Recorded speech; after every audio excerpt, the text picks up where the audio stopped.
Padre Santo, Señor Todopoderoso, gracias te damos porque tú eres bueno, porque tu misericordia es grande, Señor.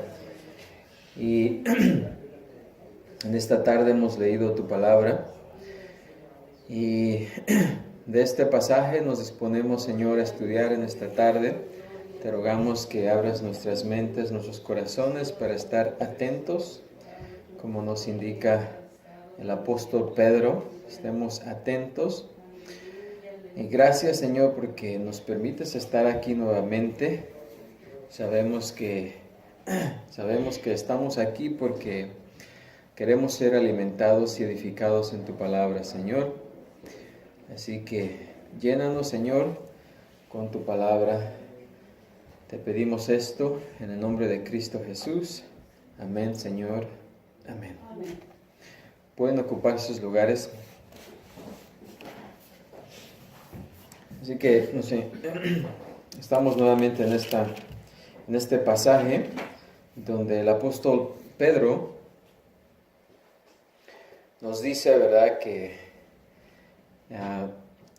para podernos defender de las falsas enseñanzas o de los falsos profetas o falsos maestros, tenemos que conocer la Escritura. Que es precisamente después de conocer nuestra salvación, de saber cómo el Señor nos ha salvado y saber precisamente cómo fue que nuestra salvación se llevó a cabo. La segunda línea de defensa, ¿verdad?, es conocer la Escritura.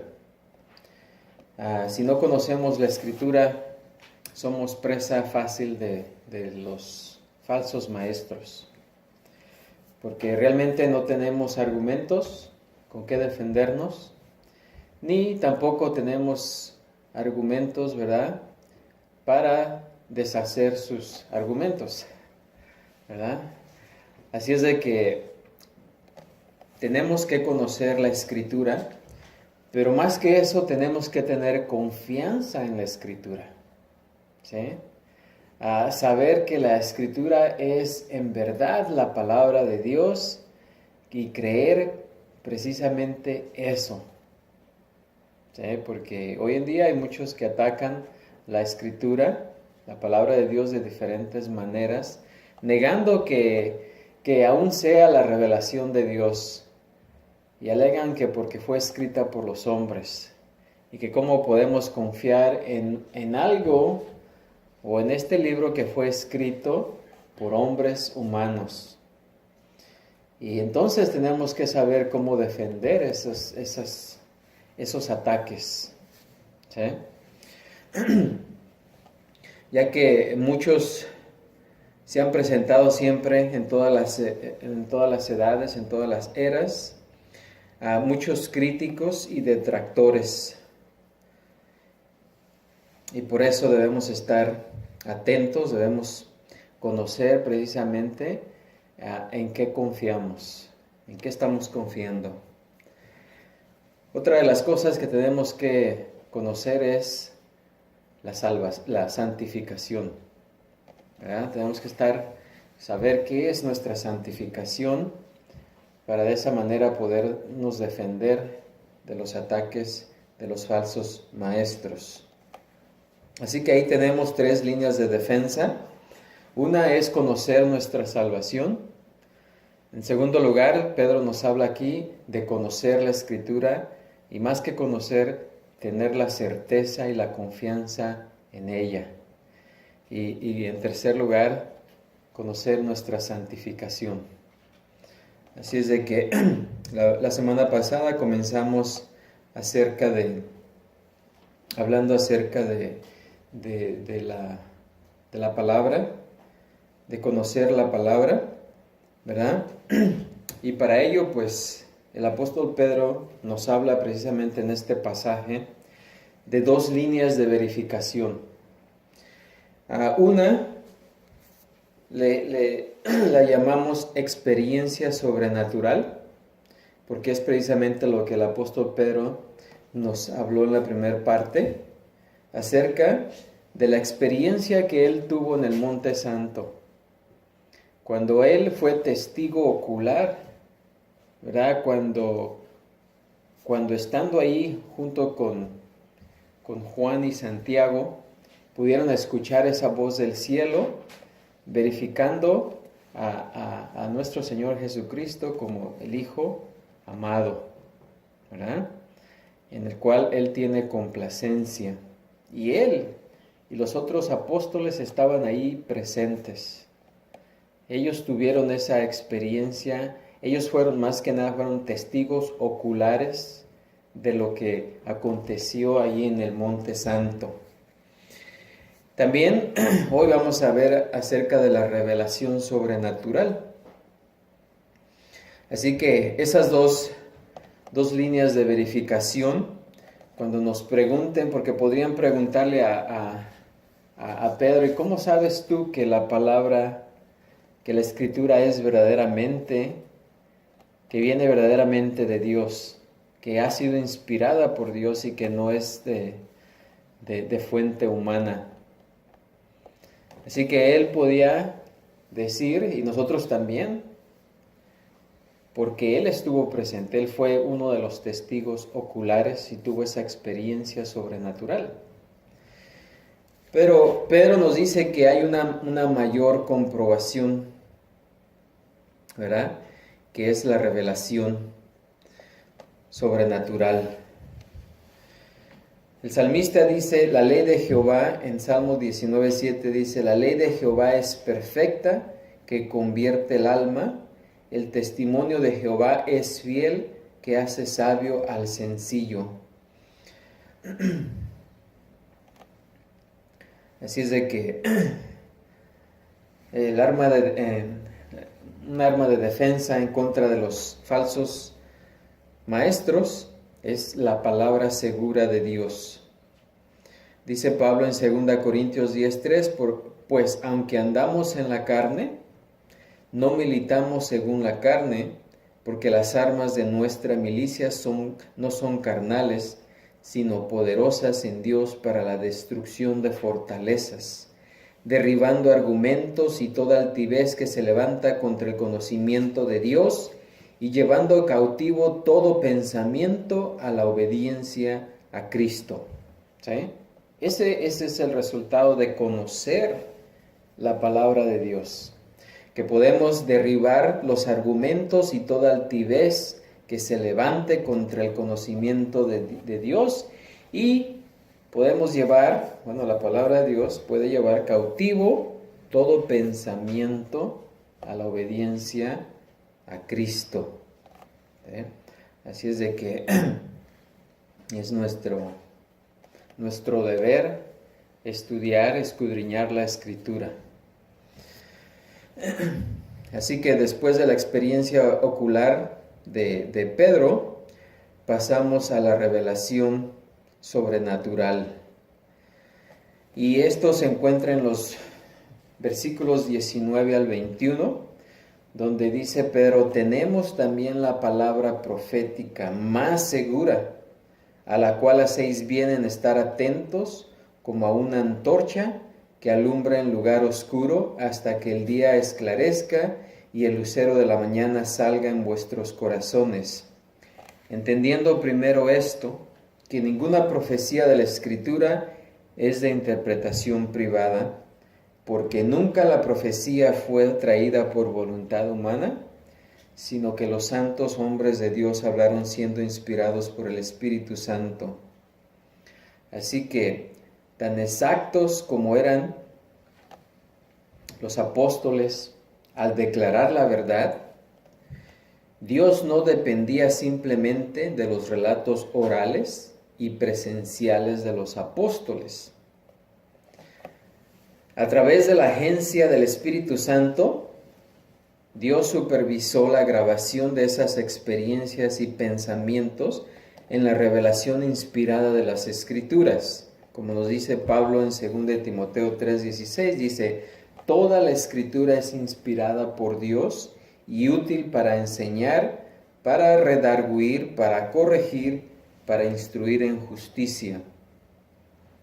Así que la respuesta de Pedro, aquellos que cuestionan la validez de sus experiencias, es que los creyentes tienen o tenemos incluso una mejor fuente, que es la palabra profética más segura, o sea, la palabra de Dios. Todos nosotros hemos tenido una experiencia personal con Dios. Yo me acuerdo de mi experiencia, de lo que sucedió cuando entendí el Evangelio, ¿sí? Pero aparte de esa experiencia tenemos algo mucho más seguro, que es la palabra de Dios, ¿sí? Porque las experiencias personales no son repetitivas y en cada persona son diferentes, ¿verdad? Así que lo más seguro es la palabra, como dice Pedro aquí, la palabra profética más segura, o sea, la palabra de Dios.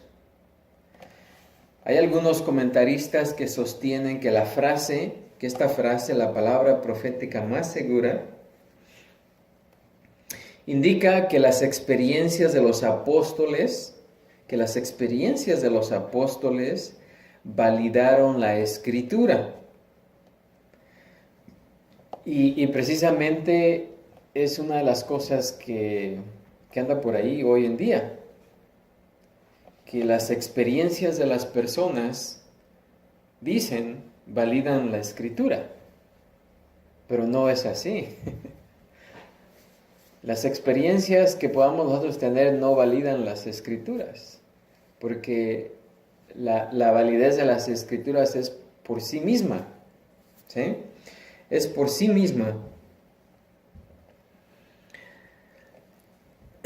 Dicen que el haber vislumbrado la gloria del reino de Jesús en el monte de la transfiguración, acerca de la transfiguración, confirmó de alguna manera las predicciones de los profetas sobre su segunda venida. Esa pudiera ser una interpretación posible, pero la interpretación literal de la frase, tenemos también la palabra profética más segura, recomienda otra interpretación. Es decir, por más confiable y útil que sea la experiencia de Pedro, ¿sí?, la palabra profética de las Escrituras es aún más segura.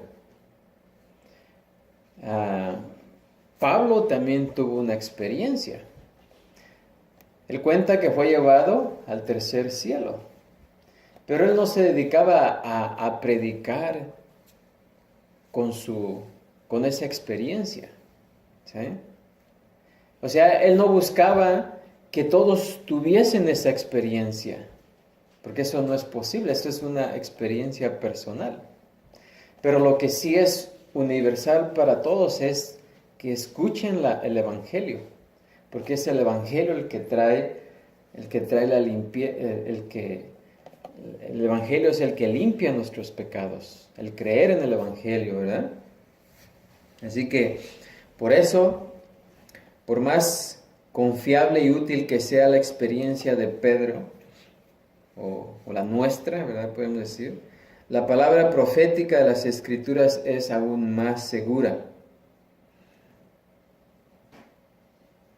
A lo largo de la historia redentora, Dios mismo ha enfatizado repetidamente que su palabra inspirada es inerrante, infalible y la fuente de verdad suficiente que no requiere confirmación humana. Juan 17:17, por ejemplo, dice: santifícalos en tu verdad, tu palabra es verdad. Este es Jesús diciendo, tu palabra es verdad. No busca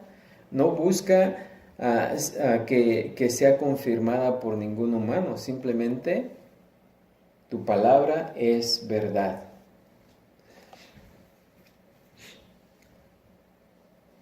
Ahora, el pronombre nosotros, que se encuentra ahí en el versículo 19, no es un pronombre enfático como lo es en el versículo 18, donde se refiere a Pedro, Santiago y Juan. El pronombre nosotros del versículo 18 se refiere a Pedro, Santiago y Juan, pero en el versículo 19, en cambio, se refiere a todos los creyentes. Así que como grupo poseemos la palabra, la fuente de la verdad de Dios, que es mucho más confiable que la experiencia colectiva, incluso como apóstoles, incluso como la experiencia de los apóstoles. Segunda de Corintios 12:1 es un ejemplo útil de las limitaciones de la experiencia humana como fuente de verdad. Dice Pablo: ciertamente no me conviene gloriarme, pero vendré a las visiones y a las revelaciones del Señor.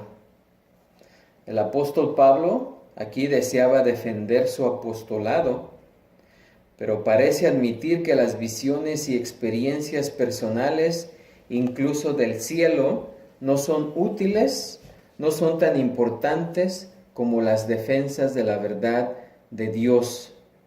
Esto se debe a que son inverificables, o sea, las experiencias que él tuvo, irrepetibles e incomprensibles. Y dice ahí en el versículo 2 de 2 Corintios 12, dice: conozco a un hombre en Cristo que hace 14 años, si en el cuerpo no lo sé, si fuera del cuerpo no lo sé, Dios lo sabe, fue arrebatado hasta el tercer cielo, y conozco a tal hombre, si en el cuerpo, fuera del cuerpo, no lo sé, Dios lo sabe, que fue arrebatado al paraíso, donde oyó palabras inefables que no le es dado al hombre expresar. Así que ahí él está hablando de esa experiencia que él tuvo. Pablo realmente prefirió defender su apostolado con su sufrimiento en lugar de con sus visiones sobrenaturales. Y eso lo podemos leer ahí en los versículos del 5 al 10. Así que cuando los escritores del Nuevo Testamento escribieron acerca de Cristo y su prometido regreso, ellos confirmaron la verdad de las escrituras del Antiguo Testamento, ¿verdad? Como dice Apocalipsis 19:10, yo me postré a sus pies para adorarle, y él me dijo: mira, no lo hagas, yo soy consiervo tuyo, de tus hermanos que retienen el testimonio de Jesús. Adora a Dios, porque el testimonio de Jesús es el espíritu de la profecía. Así que no fue la experiencia de los apóstoles, sino el registro inspirado e inscrito de la vida y las palabras de Cristo, escrito por los autores que fueron dirigidos por el Espíritu, ¿verdad? En el Nuevo Testamento, y esto fue también lo que validó el Antiguo. Así que esa validación se ajusta a las creencias de los judíos con respecto a la supremacía de la revelación escrita, como lo explica un escritor. Dice: los judíos siempre preferían la profecía a la voz del cielo. De hecho, consideraron a este último como un sustituto inferior de la revelación, ya que los días de la profecía habían cesado, y en cuanto a los apóstoles, es difícil exagerar su respeto por el Antiguo Testamento. Uno de sus argumentos más poderosos para la verdad del cristianismo fue el argumento de la profecía. Así que en la palabra de Dios escrita, ellos buscaron una seguridad absoluta como su maestro, quien siempre se refería como está escrito, ¿sí? Como está escrito. Y esa frase aseguraba la inerrancia de la escritura. Eso fue suficiente para asegurar su argumento. Pedro está diciendo también, ¿verdad? Si no me crees, ve a las escrituras. La pregunta, dijo Calvino, no es que si los profetas son más confiables que el Evangelio, es simplemente que ya que los judíos no tenían ninguna duda de que todo lo que los profetas enseñaban venía de Dios, no es de extrañar que Pedro dice que su palabra es más segura. Así que la expresión, la palabra profética, en los días de Pedro, abarcaba todo el Antiguo Testamento también.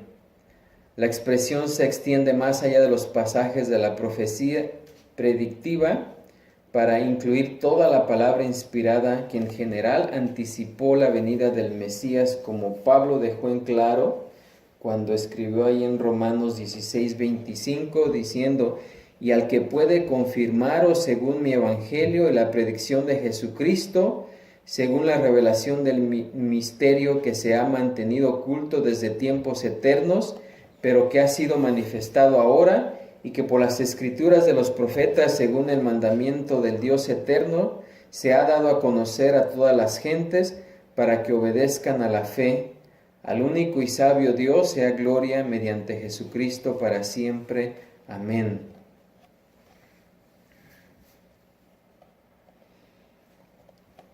También Jesús afirmó esa realidad allá en Juan 5:39, cuando dijo: escudriñad las Escrituras, porque a vosotros os parece que en ellas tenéis la vida eterna, y ellas son las que dan testimonio de mí. ¿Sí?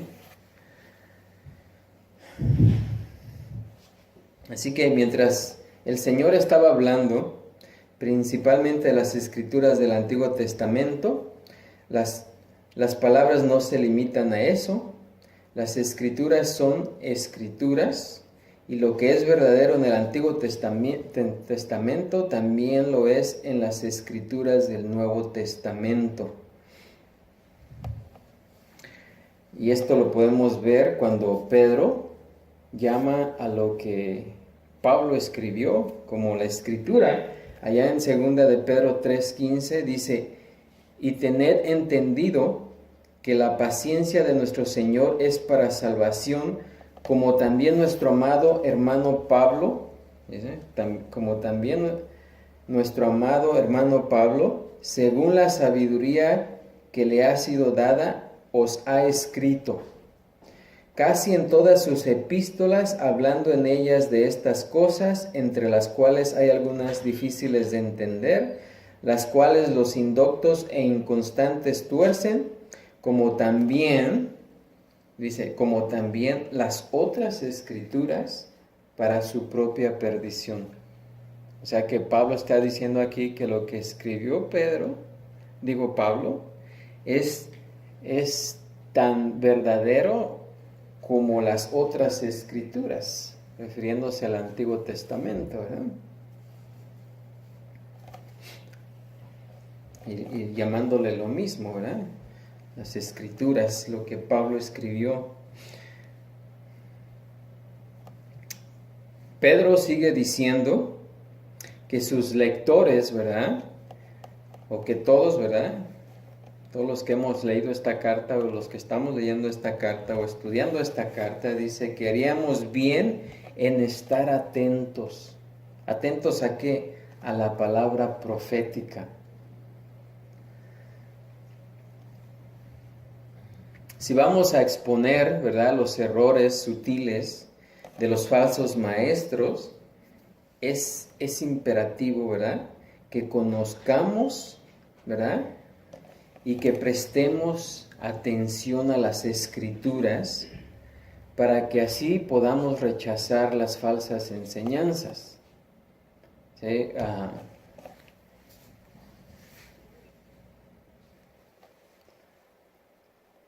Hoy en día se predican muchas mentiras y muchos en muchas iglesias están diciendo amén, amén, amén, ¿verdad? Sin ni siquiera revisar las Escrituras, a ver si lo que están oyendo es verdad. Y en veces se habla una bola de disparates, ¿verdad? Y los hermanos allá están amén, amén, amén. ¿sí? Así es de que aquí Pedro dice, ¿verdad?, que debemos de prestar atención, ¿sí? De que debemos de estar atentos a la palabra profética, porque solamente de esta manera podemos rechazar las falsas enseñanzas conociendo la Escritura. En Hechos 18:28 dice, porque con gran vehemencia, dice, refutaba públicamente a los judíos, demostrando por las Escrituras que Jesús era el Cristo. ¿Quién era este? Pablo, ¿verdad? Él era un maestro del Antiguo Testamento, así que él, una vez que entendió a Jesucristo, que tuvo la experiencia con Jesucristo, que Jesucristo lo convirtió, entonces él nos dice aquí que él refutaba públicamente a los judíos, demostrando por las Escrituras que Jesús era el Cristo. ¿Sí?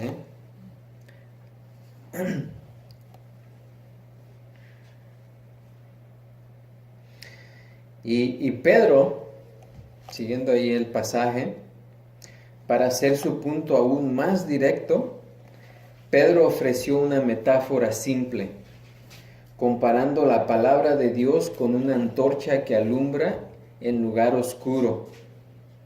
Esa palabra figurativa o esa frase figurativa recuerda las palabras familiares del salmista, ahí en el Salmo 119:105, donde dice, lámpara es a mis pies tu palabra y lumbrera a mi camino.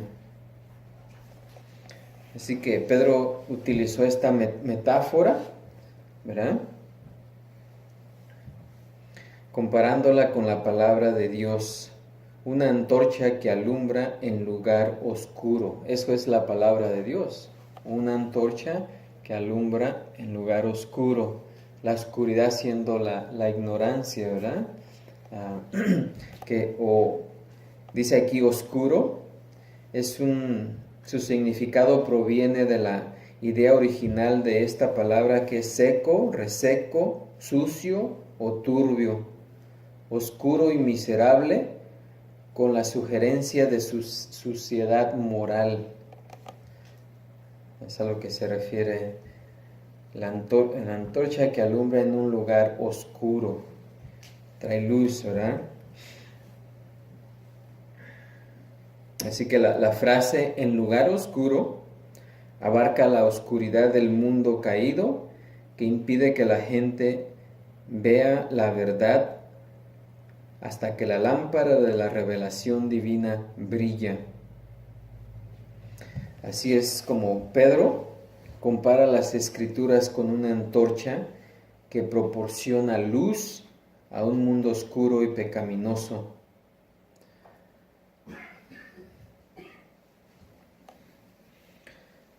En el calendario de la historia redentora sigue avanzando, ¿verdad?, hacia aquel día en que Dios ha designado para el evento glorioso cuando Jesucristo regrese con esplendor y majestuosidad.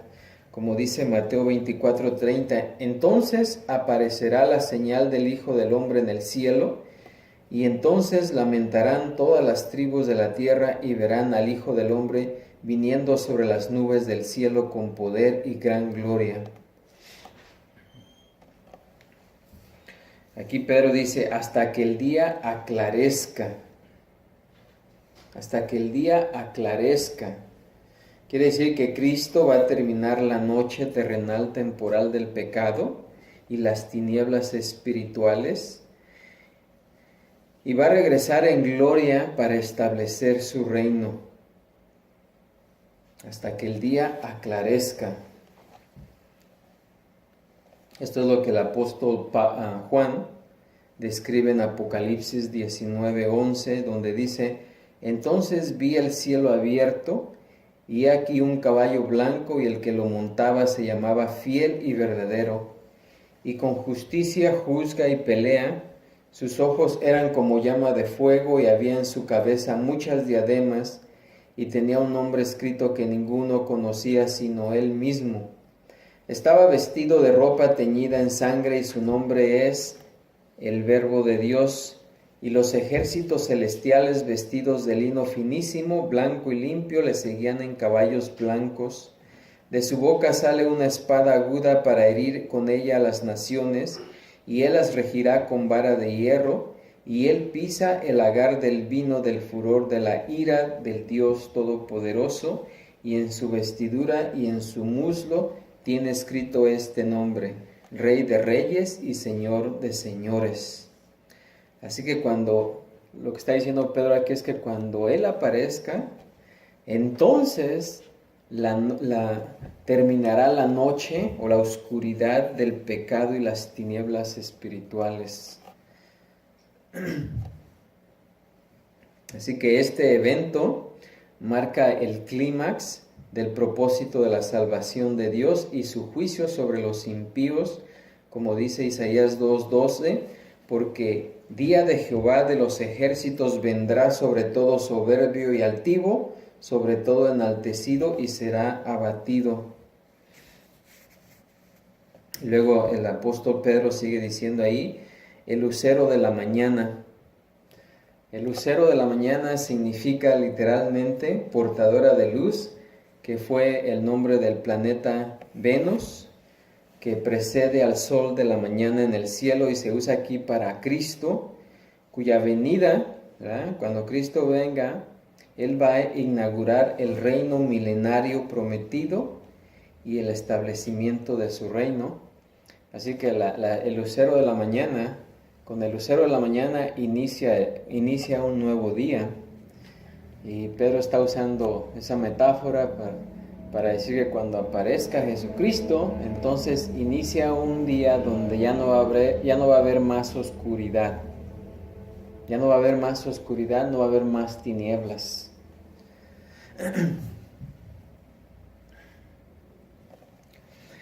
Pedro agrega aquí el hecho de que el lucero salga en vuestros corazones. Cristo va a regresar en un arrebato de luz físicamente visible que lo abarcará todo y que afectará a todos por bendiciones o maldiciones y cambiará la tierra milenaria, destruyendo el universo y reemplazándolo con un cielo nuevo y una tierra nueva. La referencia aquí a los corazones indica que su regreso también transformará a los creyentes en reflejos perfectos de la verdad y la justicia de Cristo y los convertirá en la imagen de su gloria.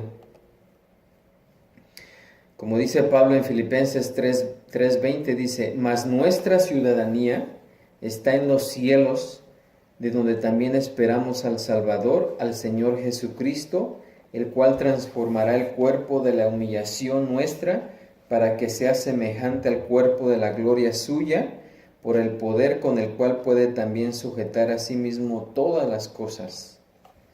Así que en su segunda venida, Cristo va a reemplazar la revelación temporal perfecta de las Escrituras con la revelación eterna perfecta de su persona. Cumplirá la palabra escrita, o sea, llegará el cumplimiento de la profecía, se llegará y la escribirá para siempre en los corazones de los santos glorificados. O sea, ya va a estar en nuestros corazones. Así que Pedro, después de considerar el final de las Escrituras, cuando gobierne completamente el corazón perfeccionado, Pedro regresó al comienzo de las Escrituras cuando dice su inspiración divina. Como Pablo escribió, toda la Escritura es inspirada por Dios, allá en 2 Timoteo 3:16. Por lo tanto, dice Pedro, ninguna profecía de la Escritura es de interpretación privada. La palabra es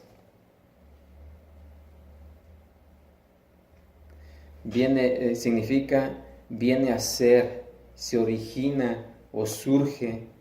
Así que Pedro dice, ninguna parte de los escritos sagrados, Antiguo Testamento o Nuevo Testamento, surgió de la manera en que lo hicieron todas las falsas profecías.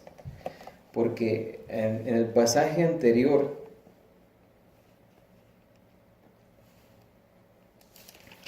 como dice Pedro, ¿verdad? Que ellos no venían con ¿cómo se llama la palabra?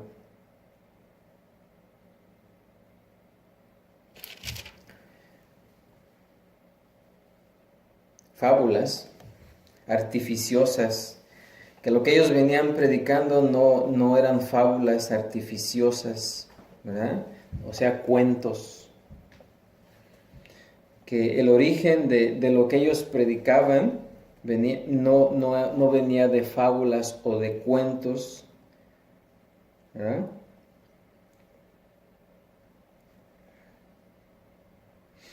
Como lo hacen los falsos maestros. Por ejemplo, el profeta Jeremías explicó cómo Dios veía a los falsos profetas de su tiempo.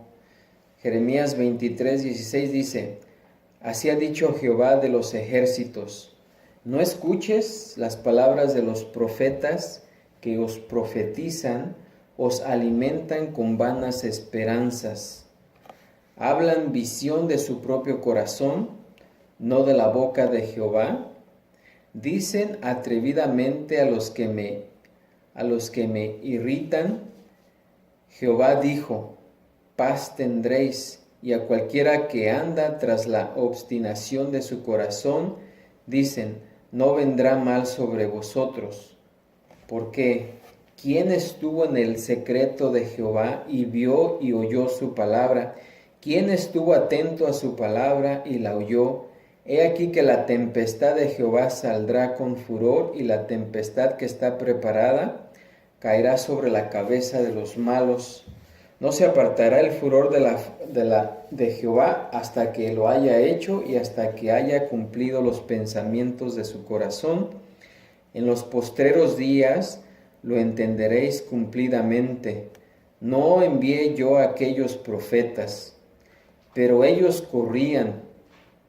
No les hablé, mas ellos profetizaban. Pero si ellos hubieran estado en mi secreto, habrían hecho oír mis palabras a mi pueblo y lo habrían hecho volver de su mal camino y de la maldad de sus obras.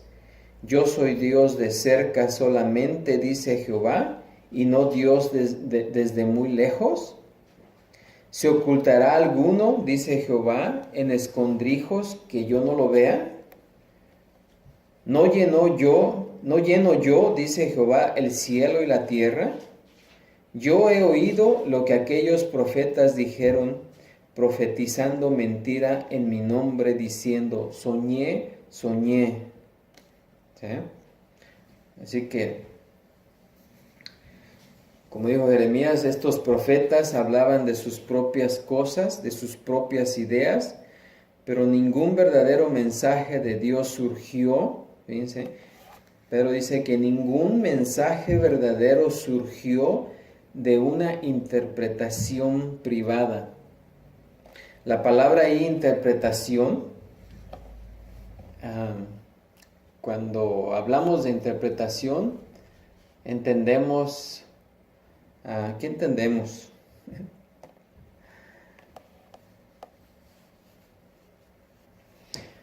Bueno, entendemos, o más bien interpretación quiere decir lo que entendemos de las Escrituras.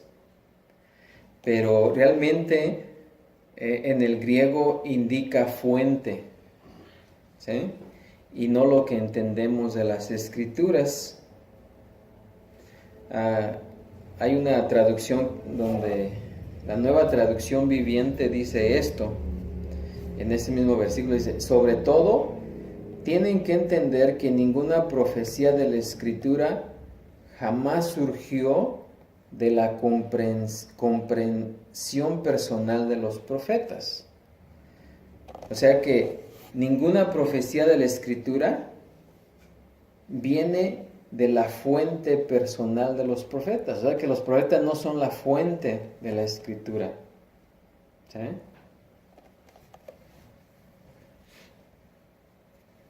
Así que aquí Pedro no se refiere a la explicación de la Escritura, que es lo que regularmente entendemos cuando vemos la palabra interpretación,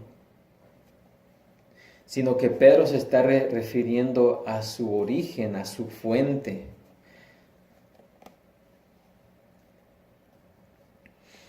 Y la siguiente declaración del versículo 27, pues hace aún más clara esta declaración, porque dice, porque nunca la profecía fue traída por voluntad humana. ¿Sí? La fuente de la profecía no fue la voluntad humana, ¿sí? Sino que todo lo contrario, dice Pedro, los santos hombres de Dios, hablando, siendo inspirados por el Espíritu Santo. Así que este versículo 21 apoya aún más el punto de fuente, no de interpretación, sino de fuente. Así que lo que el hombre piense no tiene nada que ver con la profecía divina, ¿sí? Porque el origen fue divino, no humano. Ahora, ¿qué entendemos con la palabra inspirados? Inspirados es un participio pasivo presente que significa transportado continuamente o llevado a lo largo. Inspirado, o sea, que es llevado a lo largo o transportado continuamente. Lucas utilizó 2 veces este verbo en Hechos 27, 15 y 17 para describir cómo el viento sopla un barco de vela a través de las aguas. Para Pedro fue como si los escritores de las Escrituras elevaran sus velas, ¿verdad?, espirituales, y permitieran que el Espíritu los llevara con su poderoso aliento de revelación mientras escribían sus palabras divinas. Así que la palabra inspirados significa eso, ser llevados a lo largo. Cuando los escritores fueron inspirados, usando una metáfora, es como cuando levantan la vela de una embarcación y es llevada por el viento, ¿sí? De esa manera fueron llevados los escritores mientras escribían sus palabras divinas. Las palabras divinas de Dios, no las palabras divinas de ellos. Lucas 1:70 dice, como habló por boca de sus santos profetas que fueron desde el principio. Y también como dijo Jeremías en Jeremías 1:4, vino pues palabra de Jehová a mí diciendo. Y aquí Jeremías habló por todos los escritores del Antiguo Testamento y por extensión por todos los escritores del Nuevo Testamento que le siguieron. Ahora, el único que conoce la mente de Dios es el Espíritu de Dios, como dice Pablo en 1 Corintios 2:10 al 13.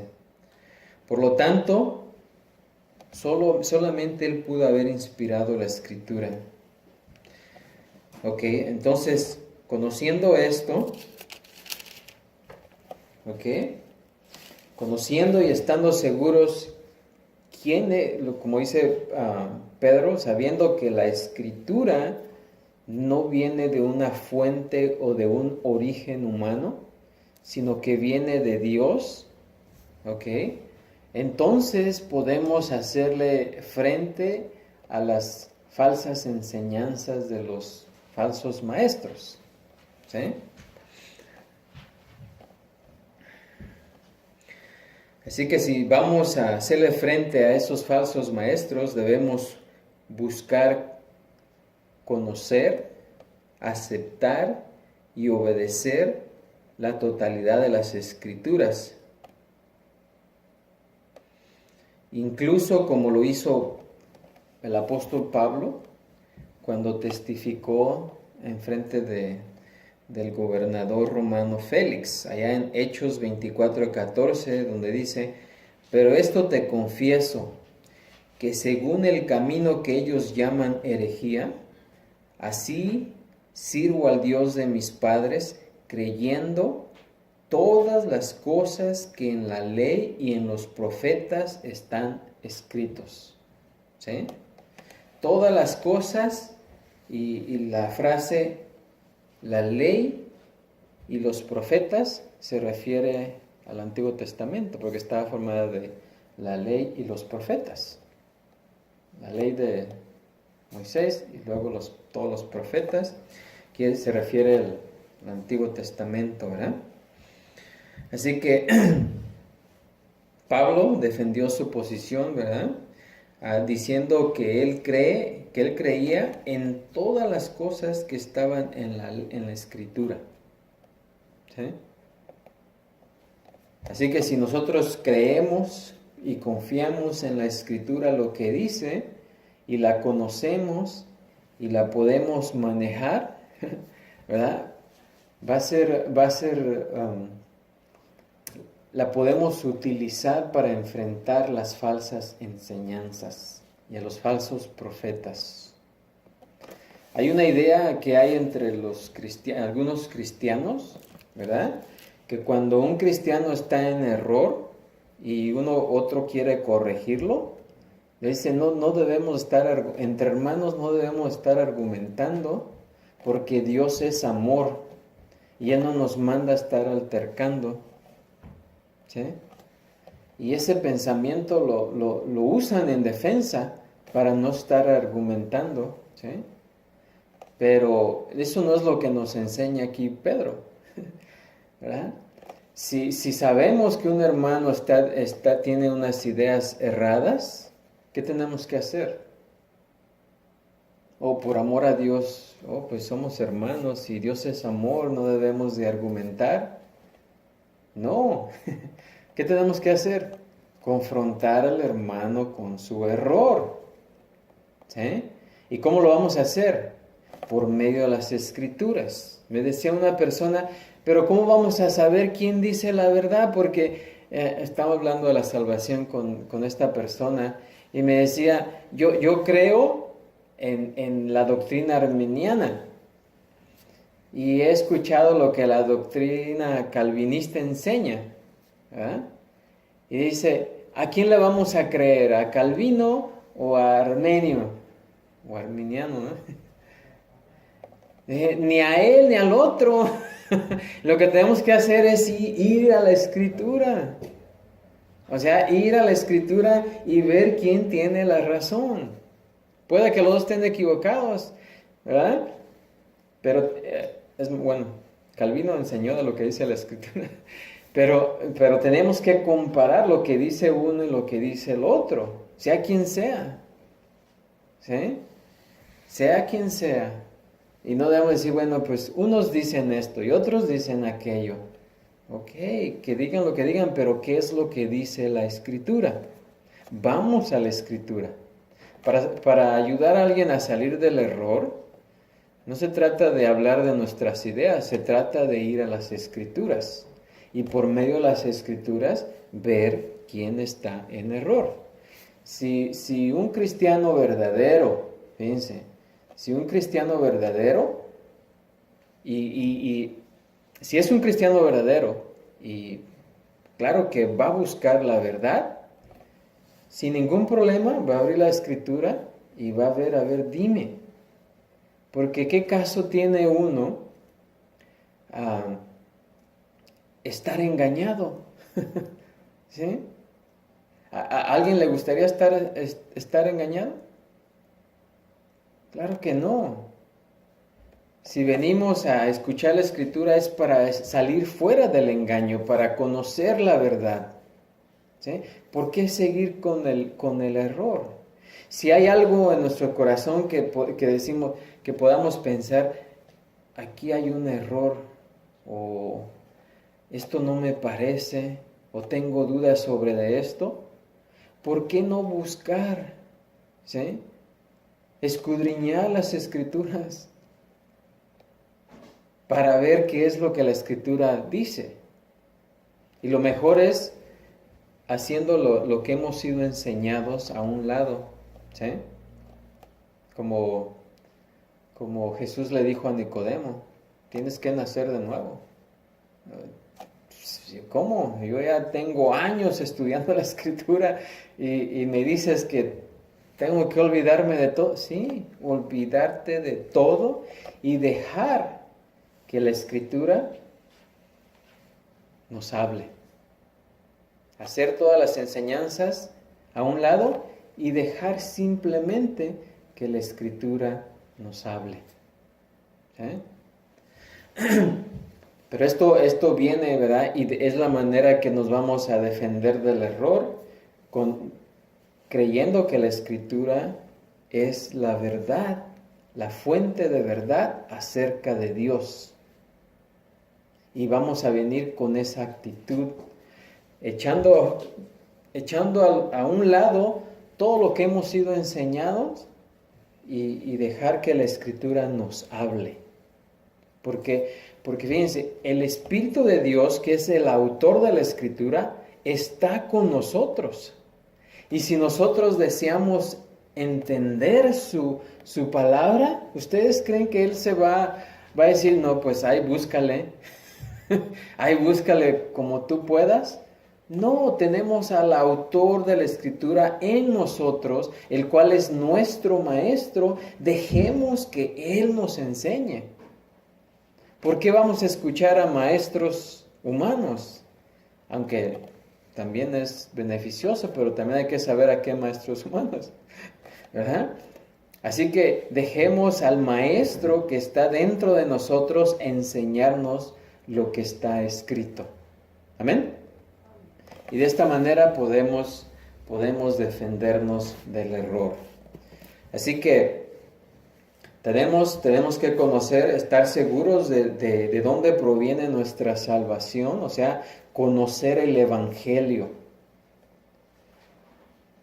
Porque si alguna persona no conoce su salvación, es lo más importante. Decía esta mañana en la escuela dominical, una persona puede ser muy millonaria o muy pobre o muy inteligente o muy tonta, pero nada de eso importa. Nada de eso importa si sus pecados no han sido limpiados. De nada sirve la riqueza, de nada sirve la pobreza, de nada sirve la inteligencia, de nada sirve eso, ¿sí?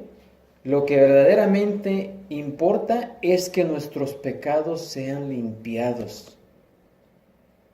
¿Sí o no? Amén. Y de ahí para allá no importa nada más. Si no tenemos ¿cómo se dice? Si no conocemos esa primer verdad y buscamos, ¿verdad?, que verdaderamente estemos en la verdad y que entendamos el Evangelio, porque es lo único que puede limpiar nuestros pecados. ¿Verdad? Conociendo eso podemos defendernos de muchas doctrinas falsas. Conociendo la Escritura, pues aún más. Y la próxima vez vamos a hablar de nuestra santificación. Porque hay una gran confusión también en cuando se refiere a la santificación. Mucha gente mezcla la salvación con la santificación, pero son dos cosas diferentes y vamos a ver eso. Amén. Por hoy vamos a detenernos ahí y vamos a ponernos de pie y ser despedidos en esta tarde. Padre Santo, Señor Todopoderoso, gracias te damos, Señor, porque tú eres bueno, porque tu misericordia es grande, Señor. Gracias porque tu palabra es clara, tu palabra es la verdad y no necesita ser verificada por ningún ser humano. Y gracias, Señor, porque has abierto nuestro entendimiento para llegar a esa verdad o ese reconocimiento de saber que tu palabra es la fuente de la verdad.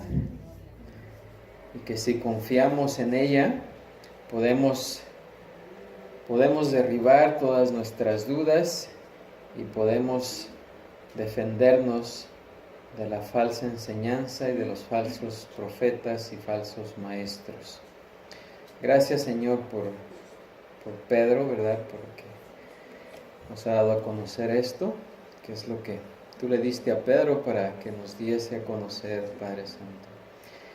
Gracias te damos, Señor, por ello. Y también te pedimos que nos despidas de este lugar, nos lleves a nuestros hogares con todo bien, que siempre recordemos que vivimos delante de tu presencia, Señor. Te pedimos esto y te damos las gracias. En nombre de Cristo Jesús. Amén, Señor. Amén.